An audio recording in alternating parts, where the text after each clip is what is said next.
Bueno, y sin más preámbulos, saludamos a la doctora Ana Arias. Ella es nuestra psicóloga de cabecera aquí en Bienestar FM y queremos tenerla el día de hoy porque nos pareció muy importante esos consejos, esas recomendaciones, Sandra, que nos entregó hace unas semanas, en donde hablamos de por qué es importante sanar la relación con nuestra mamá, a propósito de ese vínculo que tenemos evidentemente también con nuestro papá, pero evidentemente con nuestra mamá pues hay una conexión totalmente distinta desde el mismo momento de la gestación, y ella nos hablaba de por qué tenemos que aprender a sanar la relación con nuestra mamá, pero también es importante hacerlo con nuestro papá y por eso queremos tenerla el día de hoy. Doctora Ana, buenos días, bienvenida a Bienestar FM, ¿cómo amaneció hoy?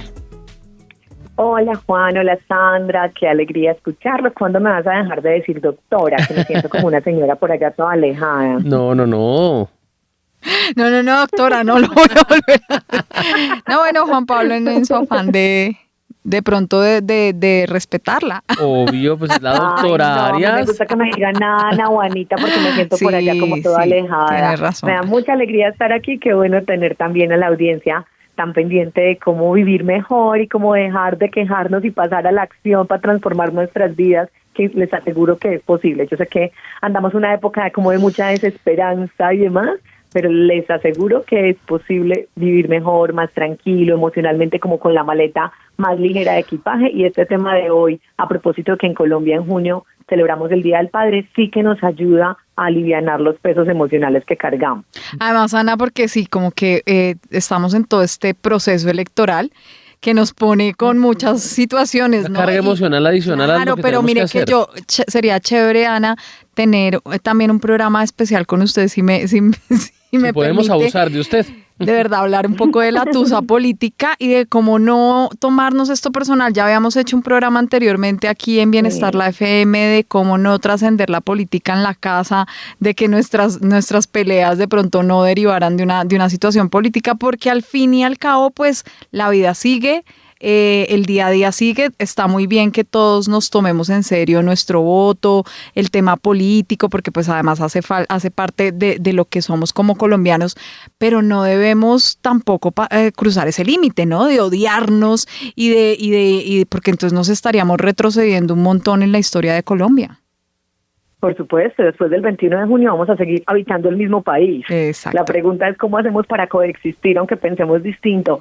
Cuando quieran hacemos ese programa, que ese tema me encanta. Claro. Y algo muy importante es que la relación que tenemos al padre es la relación que tenemos a la política, porque es la relación que tenemos a la seguridad, a la libertad, a la autoridad, a los límites, a la sensación de que alguien nos protege. O sea, esto tiene absolutamente todo que ver. Yo ayer decía, wow, se nos están moviendo como país, como ciudadanos, cada uno de los propios miedos que nosotros tenemos. No es gratuito que uno elija eso, así elijamos una presidenta, es la figura que da seguridad.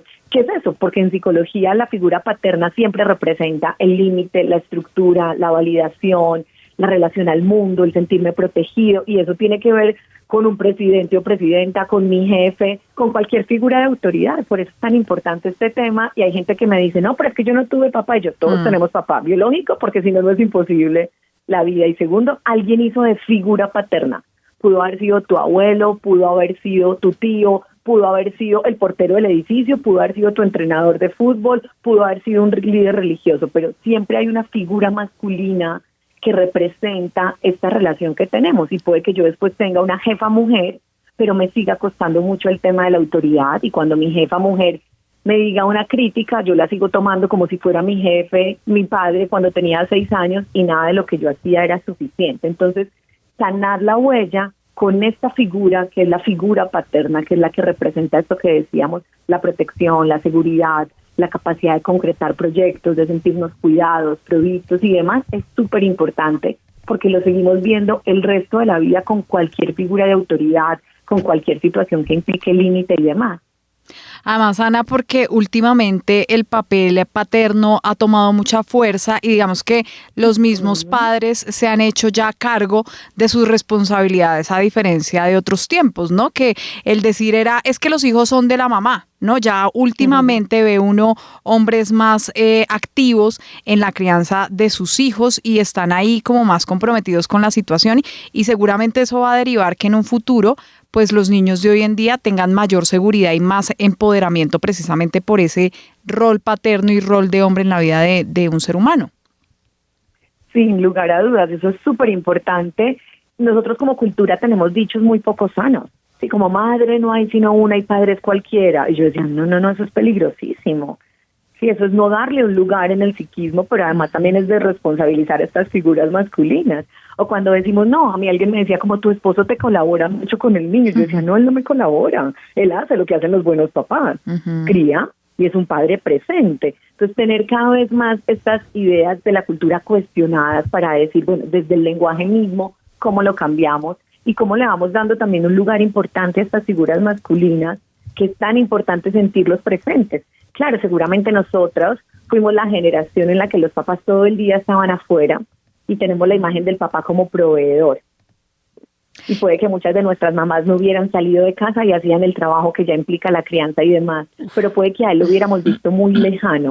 Es probable que la mitad de la población o más tiene, digamos, unas situaciones difíciles como las que Sandra nombraba ahora, violencia, abuso, licor, en fin, muchas cosas muy difíciles de la figura paterna, abandono, ausencia, pero la otra mitad también tenemos algo que resolver con un papá que a lo mejor no estuvo muy cercano emocionalmente. Yo cuando lo escucho en la consulta, escucho como mi papá salía temprano a trabajar, volvía tarde de trabajar, mi papá llevaba la plata y mi papá de vez en cuando estaba conmigo, pero no era un papá que me acompañaba al acto cívico del colegio, no era un papá a quien yo acudiera a contarle que estaba triste, no era un papá que estuviera todo el tiempo acompañándome en mi partido de fútbol.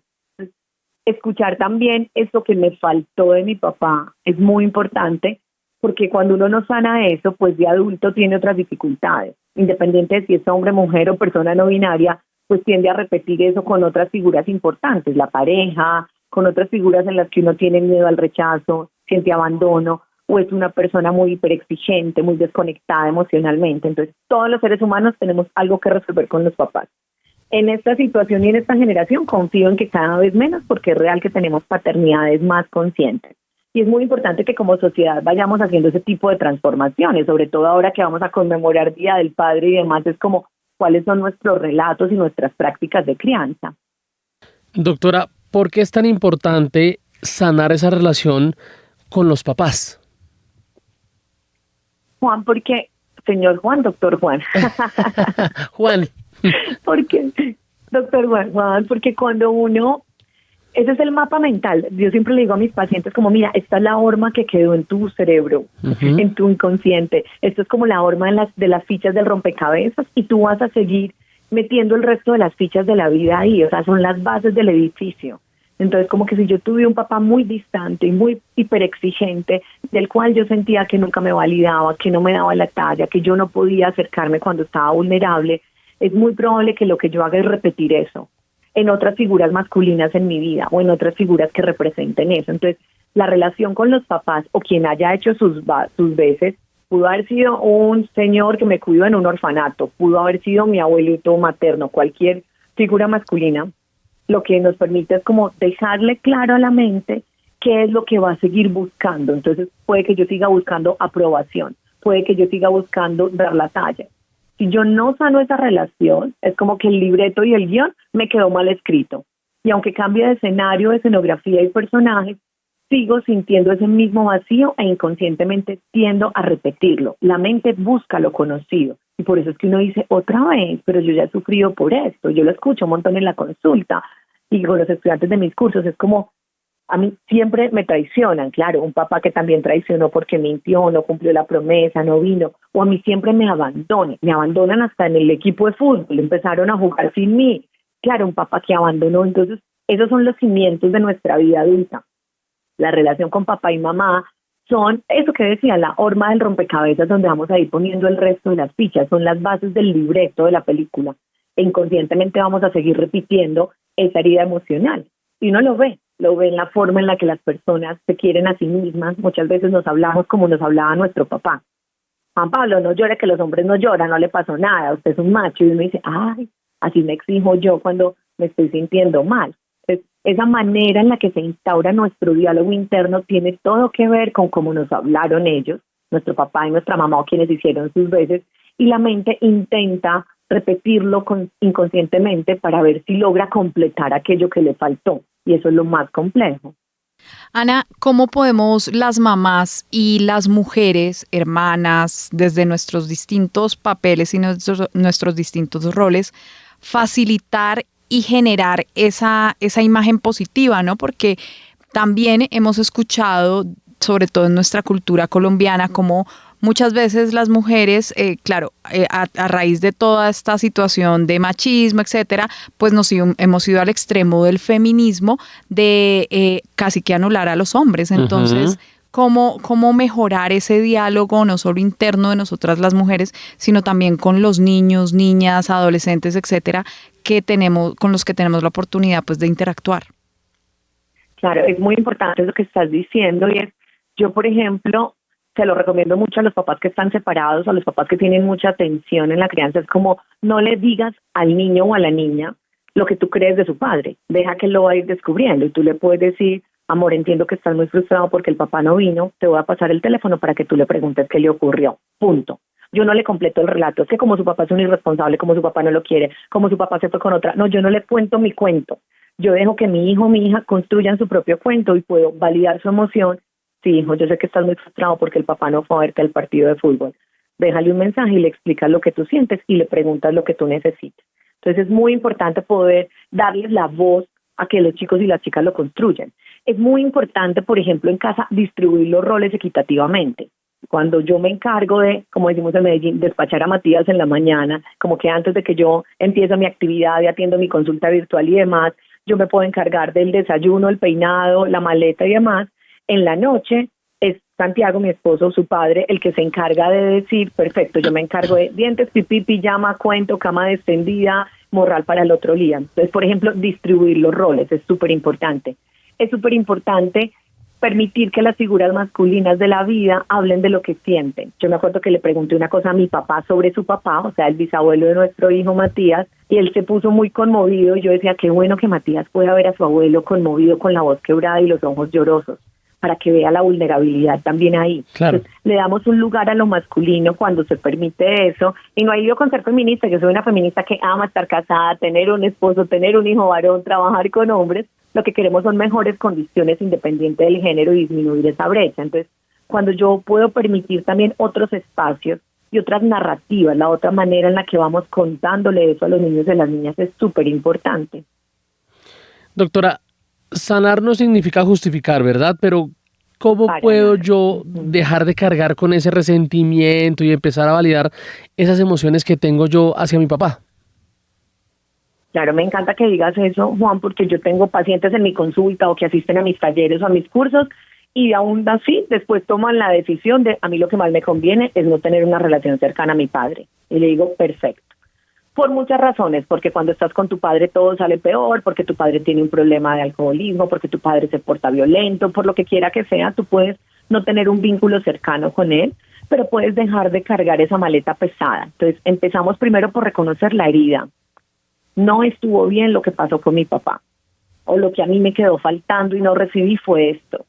No vamos a romantizar el daño y decir, no, pues pero era poquito, no, pero a otros les pasa peor. No hacemos ranking de sufrimiento.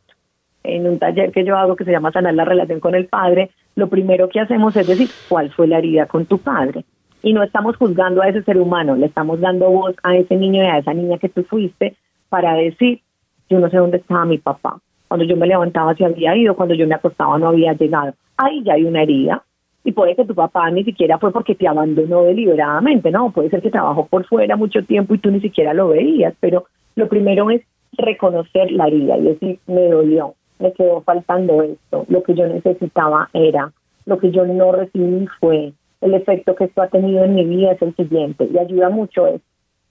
Entonces, nombrar esa herida sin minimizarla, validar el dolor, y ejercicios como los que hemos propuesto otras veces, y es como, toma tu foto de chiquito y dile, querido Juan, querida Sandrita, querida Anita, mi amor, tienes toda razón, fue muy difícil esa época con el papá, te sentiste muy sola, no te sentiste suficiente, te sentiste rechazado, fue muy difícil esa ausencia, validar ese dolor, que es muy importante, y empezar a decirle, bueno, vamos a devolverle al papá esto.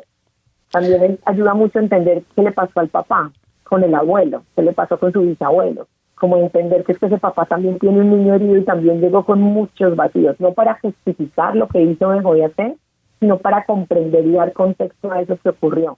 Uy, mi papá tampoco tenía cómo aprender a decir te quiero. Mi papá, como pelota de letras, decía, ahí le dejé café. Yo me dije, uy, a él tampoco nunca le dijeron te quiero. Uy, a él lo violentaron. Insisto, no para justificar, sino para comprender. Y en esa medida hay ejercicios como los que yo siempre recomiendo de haga la carta de lo que usted le quería reclamar. No se la entregue, no es necesario, quémela tranquilo, venga a terapia y la conversamos, pero no hay que involucrar al papá en esta situación. Por eso estos ejercicios funcionan aunque el papá ya no esté vivo. Y es porque para la mente siempre es presente y lo que necesitamos es resolver eso. Entonces, como le devuelvo a mi papá lo que es de mi papá, su historia, sus dificultades, le reclamo en la carta, en visualización, lo que necesite de eso, y empiezo a darme lo que me hubiera gustado recibir de mi papá. Me hubiera gustado recibir presencia, cómo garantizo yo que no me abandono en la vida cotidiana. Me hubiera gustado recibir validación, cómo yo celebro mis propios logros. Me hubiera gustado recibir ternura y afecto, como yo me trato bien y me hablo con otras palabras mucho más cariñosas que las que él me decía. Entonces empiezo a hacer cosas diferentes que ayudan un montón, y quienes tenemos hijos e hijas o cualquier niños y niñas en nuestra vida, empezar a darles también lo que nos hubiera gustado recibir. Abrazos, palabras cariñosas, validación de que lo están haciendo bien, sin tener que decir eres un campeón, no hay que llevarlo a las etiquetas idealizadas, pero sí como con mucha presencia, hablarles a los niños y a las niñas de nuestra propia vulnerabilidad, que es muy importante, sobre todo si son varones, que sientan que pueden estar tristes, tener miedo, expresar lo que sienten. Prohibido decirle, ay no, tú eres muy valiente, tú eres un varón, no, tú eres muy guapo, no, tiene que llorar porque le da miedo la vacuna, y tiene que llorar porque se golpeó y está bien, y tiene que llorar porque le da miedo la oscuridad. Entonces, reconocemos la herida, le damos un lugar y expresamos el dolor, devolvemos a nuestro padre lo que no nos dio o lo que nos dio mal, que nos dolió mucho, y empezamos a darnos a nosotros y a otros seres lo que nos hubiera gustado recibir. Doctora, ¿qué pasa si no sanamos esa relación con nuestros papás? Seguimos repitiendo, Juan, y uno dice, otra vez. Hay unos índices muy impresionantes, yo lo veo mucho en la consulta, cuando una persona se autosabotea, como que va a empezar un emprendimiento, no lo concreta, va a conseguir una casa, no lleva los papeles al banco para el préstamo, se está autosaboteando, va a venir a terapia y ya ha escrito 20 veces pidiendo la cita, pero no concreta, no paga, no asiste, no nada. Y uno dice, que se autosabotea tanto es una persona con una dificultad con su padre. Entonces, ¿qué más pasa? Pasa que hay mucha desconexión emocional. Pasa que suelen ser personas que repiten situaciones difíciles, con figuras, sobre todo con figuras masculinas que dicen, como mi papá, igual de exigente, o igual de déspota, o igual de abandonante, o igual de lo que fuere. Muchas personas con dificultad para sentirse suficientes. Entonces uno no sana la relación con su padre, y eso es, como decimos en Medellín, un barril sin fondo. Uno echa y nunca siente que es suficiente. Con mucha dificultad para concretar cosas financieras, proyectos. Por eso que decíamos, como la relación con el padre no solo se queda por allá en el pasado, se manifiesta en cada decisión que uno toma en el presente y en cada capacidad o incapacidad para concretar eso que nosotros deseamos. Y para quienes tenemos hijos e hijas, pues tendemos a repetirlo, haciendo lo mismo o exactamente lo contrario. En estos días escuchaba a un papá en consulta y yo le decía, yo sé que tú hiciste un papá más cercano, pero estás demasiado cercano a tu hijo, déjale un espaciocito que necesita poder vivir sin ti. Y yo no meto 20 clases porque mi papá nunca me pagó una clase que yo quería de deporte, o puede que hagamos exactamente todo lo contrario, o estemos repitiendo la idea, yo tampoco no tengo tiempo de ir a su presentación del colegio, nunca me puede contar a mí sus temores, yo no me entero de qué es lo que le pasó a mi hijo en su partido de fútbol, o a mi hija. Entonces darnos cuenta de eso es muy importante. Si no lo sanamos, lo repetimos, no hay otra forma, porque es lo único que conoce la mente. Es Ana Arias, nuestra psicóloga. Yo le digo, doctora Ana Arias, de verdad, gracias por acompañarnos el día de hoy. Pero sí, es que es con mucho cariño y con mucho respeto. Qué importante, de verdad. Uno a veces no sabe si de verdad tiene un montón de heridas con su mamá o con su papá o con algún otro familiar, y qué importantes son estos consejos para empezar a sanar eso y empezar a avanzar. De verdad, muchísimas gracias, Ana, por acompañarnos el día de hoy. Ay, Juan, con muchísimo gusto, nos seguimos escuchando por aquí. Les invito a que vayan a mis redes sociales, que todo este mes de junio vamos a tener mucha información de salud mental y relación con el padre, salud mental y paternidad, muchas cosas que nos van a ayudar un montón. Es @psicóloga.ana.arias. Y si van a mi página web, que es www.misicóloga.co, CEO de Colombia, también van a encontrar mucha información en este mes dedicado a ese tema. Y hay en general muchas herramientas y muchos recursos también gratuitos que nos ayudan a vivir mejor, porque les aseguro que es posible. Uno se devuelve al pasado para tener un presente más tranquilo y para concretar un futuro mejor. Les aseguro que se puede. Yo sé que estamos en época de desesperanza, pero quiero dejar como un rayito de luz al final del túnel de es posible sanar las heridas, es posible dejar de repetir la historia y es posible vivir mejor. Así es, claro que sí, sí hay luz siempre al final del túnel, Sandra.